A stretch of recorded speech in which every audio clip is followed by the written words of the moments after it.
କୋଉ ଜନମେ କି ପୁଣ୍ୟ କରିଥିଲି ଏ ଜନ୍ମ ପାଇଲି ମୋ ହାତ ଏତେ ଭଲ ମୁଁ ରୋଷେଇ କରିବି ଜାଣି ମୁଁ ନଥିଲି ସତ।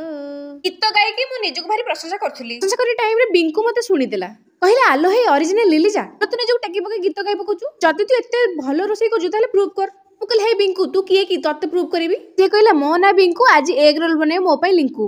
ମୁଁ କହିଲି ମନେ ମନେ ଆଉ। ସେଇଠୁ ସେ କଣ କଲା ନା ଆଉ ମୋ କଥା ଶୁଣିଲାନି, ସାଙ୍ଗେ ସାଙ୍ଗେ କ୍ୟାପ୍ସିକମ୍ ଗାଜର ଟମାଟୋ ପିଆଜ ଯାହା ଦରକାର ଥିଲା ସବୁ ନେଇ ଆଇଲା। କିନ୍ତୁ ମୁଁ କଣ କଲି ନା ତା ସହିତ ଗୋଟେ ସ୍କାମ୍ କରିଦେଲି। ସକାଳ ବେଳେ ଯିବା ବାସି ରୁଟିକୁ ତା ପାଇଁ ମୁଁ ରୋଲ ବନେଇବାକୁ ଭାବିଲି, କାରଣ ମୁଁ କାହିଁ ରୁଟି ନଷ୍ଟ କରିବି ଯେ।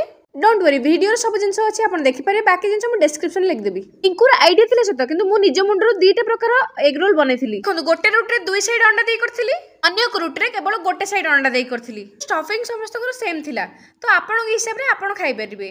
ପିଙ୍କୁକୁ ଜମା ଅନହେଲ୍ଦି ଜିନିଷ ଭଲ ଲାଗେନି, ଯେମିତିକି ମଇଦା, ସେଥିପାଇଁ ତା ପାଇଁ ମୁଁ ଅଟାରେ ହିଁ ରୋଲ ବନେଇ ଦେଇଥିଲି।